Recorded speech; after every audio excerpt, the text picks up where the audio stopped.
Hello everyone, कैसे हो आप सभी लोग। आई होप आप बहुत अच्छे होंगे और अच्छे से तैयारी भी चल रही होगी। सो आज हम करने वाले हैं पीआईबी इन न्यूज़ का पार्ट 2।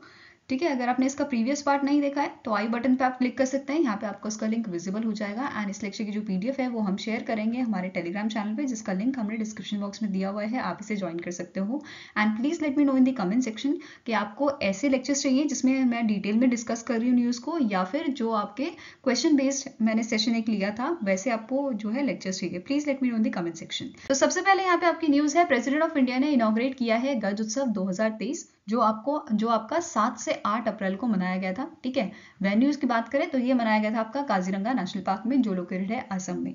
अब यहाँ पे रीजन क्या था इसे मनाने का, दैट इज जो प्रोजेक्ट एलिफेंट था। बेसिकली इस प्रोजेक्ट का काम क्या था, ये फाइनेंशियल और टेक्निकल सपोर्ट प्रोवाइड करता है वाइल्ड लाइफ मैनेजमेंट को। ठीक है, अब इसे 2022 में जो है 30 साल कंप्लीट हुए थे। तब मिनिस्ट्री ऑफ एनवायरमेंट और फॉरेस्ट ने डिसाइड किया था कि 2023 में हम गज उत्सव मनाएंगे। ठीक है, इसका वेन्यू डिसाइड किया गया था काजीरंगा नेशनल पार्क। अब काजीरंगा नेशनल पार्क फेमस क्यों है, बिकॉज जो यहाँ पे वन हॉर्न्स राइनोसॉर्स जो है वो यहाँ पे सबसे ज्यादा पाए जाते हैं। ठीक है, इसके लिए ये फेमस है। इसके साथ साथ ये यूनेस्को का वर्ल्ड हेरिटेज साइट भी है असम में, और असम जो है, असम में सेकेंड लार्जेस्ट पॉपुलेशन पाई जाती है वाइल्ड एलिफेंट्स की। तो ये भी आपको पता होना चाहिए। इसके साथ साथ और क्या फेमस है काजीरंगा नेशनल पार्क में, एक तो हमने अभी डिस्कस किया राइनोसॉर्स, सेकंड आपका है tiger, third is your elephant and आपका ईस्टर्न स्वाम्प डियर, और last is your Asiatic wild buffalo. तो ये जो आपका काजीरंगा नेशनल पार्क है ये इन सब चीजों के लिए फेमस है। ठीक है, नाउ नेक्स्ट आपकी न्यूज क्या है, that is recently Guwahati high court को जो है 75 ईयर्स कंप्लीट हुए हैं। इसकी शुरुआत कब की गई थी, 1948 में इसकी शुरुआत की गई थी, और इनिशियली इस कोर्ट के अंडर जो है 7 स्टेट्स आते थे। ठीक है, 7 नॉर्थ ईस्टर्न स्टेट्स इसके अंडर आते थे, बट एट प्रेजेंट अगर हम बात करें तो 4 स्टेट्स ही यहाँ पे जो है, ये 4 स्टेट की ज्यूरिसडिक्शन देता है। कौन कौन सी स्टेट है, असम, नागालैंड, मिजोरम, अरुणाचल प्रदेश। साथ में यहाँ पे एक क्वेश्चन क्या बन सकता है, दैट इज कि जो गुवाहाटी हाई कोर्ट है इसके आपके चीफ जस्टिस कौन है, तो इनका नाम क्या है, संदीप मेहता। क्या नाम है इनका, संदीप मेहता। ठीक है, तो ये चीज आपको याद रखना है। और जब ये 75 ईयर्स अभी रिसेंटली जो कंप्लीट हुए हैं गुवाहाटी हाई कोर्ट के, इस ओकेजन पे इन्होंने एक मोबाइल ऐप लॉन्च की है, किसके लिए, safety of women and elderly person, जिसका नाम क्या है, भरोसा। ठीक है, ये चीज आपको याद रखनी है। क्वेश्चन इस पे बन सकता है कि इस ऐप का नाम क्या है, जो बनाई किसके लिए गई है, for the safety of women and elderly people. Now next आपकी न्यूज है, दैट इज प्रधानमंत्री मुद्रा योजना जो है इसे रिसेंटली 8 साल कंप्लीट हुए हैं इन मंथ ऑफ अप्रैल। इसे लॉन्च कब किया गया था, तो 8 अप्रैल 2015 को इसे लॉन्च किया गया था पीएम नरेंद्र मोदी के द्वारा, जिसका मेन एम क्या था, दैट इज जो आपके स्मॉल और माइक्रो एंटरप्राइजेस हैं उनको कोलेटरल फ्री लोन प्रोवाइड करना, ताकि जो उनका बिजनेस है वो ग्रो करे। ठीक है, तो ये मेन मोटिव था। अब यहाँ पे 3 कैटेगरीज आपकी जो है इस मुद्रा योजना के अंडर आती है जिसके तहत लोन दिया जाता है। कौन कौन सी कैटेगरी है, तो ये डिस्कस करते हैं। पहली कैटेगरी आपकी आती है शिशु। ठीक है, जिसके अंडर जो है 50,000 तक का लोन जो है आपको दिया जा सकता है। साथ में सेकंड जो आपकी आपकी कैटेगरी आती है वो कौन सी है, इट इज अ किशोर। क्या नाम है इसका, किशोर, जिसके अंडर जो है अप टू 50,000 से अप टू 5 लाख तक का लोन दिया जा सकता है। एंड लास्ट आपकी जो कैटेगरी है वो आपकी होती है तरुण। ठीक है, कौन सी कैटेगरी है, ये आपकी है तरुण कैटेगरी, जिसमें 5 से, ठीक है, 10 लाख तक का लोन जो है वो दिया जा सकता है। तो ये चीज आपको याद रखनी है, इसकी 3 कैटेगरी होती है जिसके तहत आपको लोन दिया जाता है। ठीक है, मतलब स्मॉल और माइक्रो एंटरप्राइजेस को लोन दिया जाता है, ये चीज याद रखनी है। अब ये लोन कौन कौन दे सकता है, तो मेंबर लेंडिंग इंस्टीट्यूशन आपके कौन कौन से हैं, एक तो बैंक हो गया, एक एनबीएफसी आपका हो गया, नॉन बैंकिंग फाइनेंशियल कंपनीज। ठीक है, तीसरा आपका क्या है, माइक्रो फाइनेंस इंस्टीट्यूशन। तो ये सारी ऑर्गेनाइजेशन आपको जो है लोन्स दे सकती है अंडर दिस स्कीम, ये चीज याद रखनी है।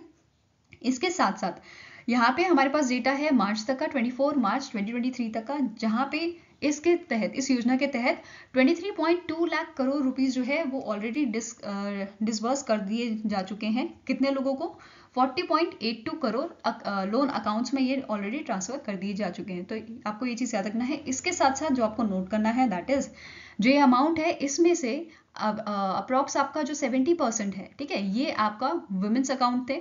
ठीक है, 51 इसमें से आपके हैं ओबीसी। ठीक है, ओबीसी हो गया, एससी एसटी के अकाउंट यहाँ पे थे, देखने को मिले थे।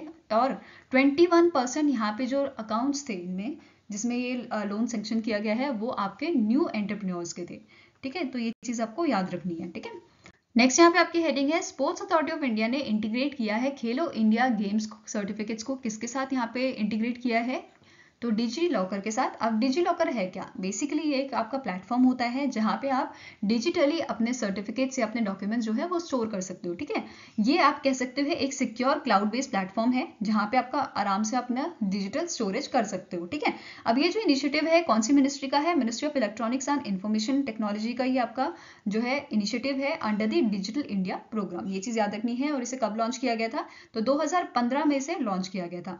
अब यहाँ पे आपको नोट करना है दैट इज कि ये इस टाइप का पहला इनिशिएटिव है जहां पे स्पोर्ट्स अथॉरिटी ऑफ इंडिया ने इंटीग्रेट किया है इस सर्टिफिकेट को डिजी लॉकर के साथ। इसलिए ये इंपॉर्टेंट हो जाता है क्योंकि फर्स्ट इनिशिएटिव है, फर्स्ट टाइम ऐसा किया गया है। ठीक है, अब यहाँ पे जो आपके एथलीट्स होंगे, स्पोर्ट्स स्टाफ, टेक्निकल ऑफिसर्स, ये सारे यहाँ पे इसे एक्सेस कर पाएंगे अपने डिजिटल सर्टिफिकेट को थ्रू दी डिजिटल प्लेटफॉर्म। ठीक है, ये चीज आपको याद रखनी है। अब इसके साथ साथ क्या इंपॉर्टेंट है कि यहाँ पे जो ये सर्टिफिकेट्स हैं वो कब से अवेलेबल हैं? तो बेसिकली जो खेलो इंडिया गेम्स के जो पार्टिसिपेंट्स आपके थे, एथलीट्स या उनके स्टेक होल्डर्स जो थे, ये इसे एक्सेस कर सकते हैं या अपने सर्टिफिकेट्स को एक्सेस कर सकते हैं from the Khelo India youth games 2023 जो आपका मध्य प्रदेश में हुआ था। अब यहाँ पे एक क्वेश्चन क्या बन सकता है, जो ये आपका मध्य प्रदेश में खेलो इंडिया यूथ गेम जो हुआ था, यहाँ पे कौन विनर बना था, कौन सा स्टेट? तो आपका आंसर यहाँ पे क्या हो जाएगा? That is Maharashtra.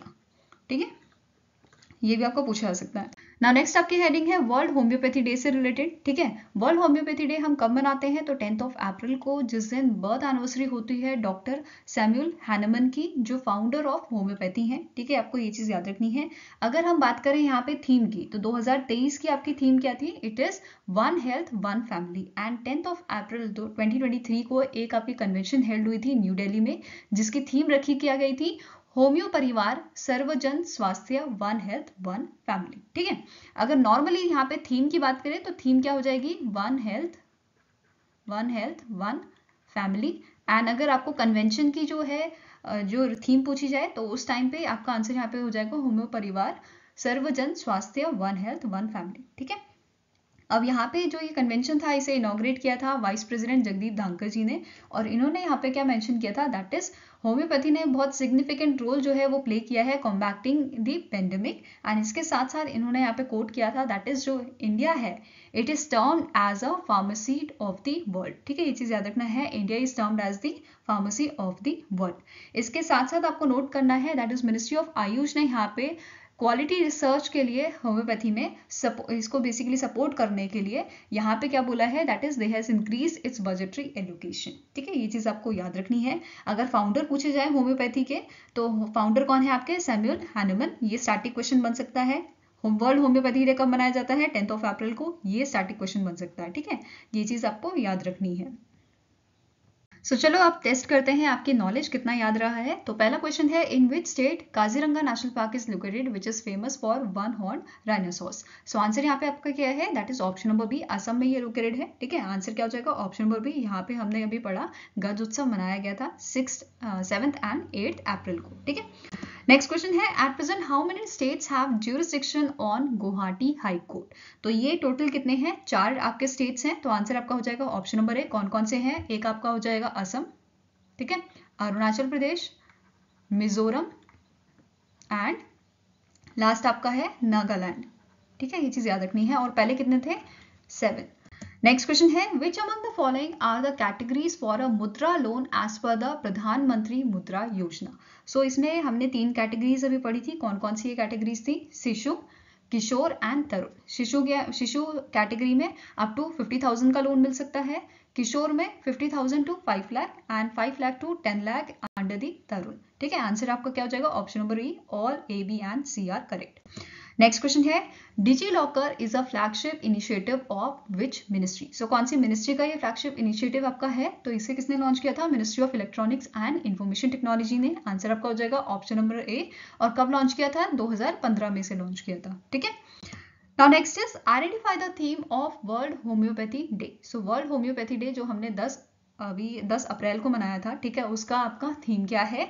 तो आंसर यहाँ पे आपका क्या हो जाएगा? It is one health one family. ठीक है, answer is option number E. I hope guys आपको ये पसंद आया होगा लेक्चर। अगर पसंद आया तो लाइक एंड शेयर जरूर कीजिएगा और हमारे साथ जुड़ने के लिए हमारे चैनल को सब्सक्राइब कीजिएगा। अगर आपके कुछ सजेशन है तो आप हमें मेल कर सकते हैं benchmarkstudy007@gmail.com पे, या फिर आप हमें कमेंट सेक्शन में भी लिख सकते हैं। सो मिलेंगे ऐसे ही नेक्स्ट वीडियो के साथ। Till then take care, have a nice day and all the best for your preparation.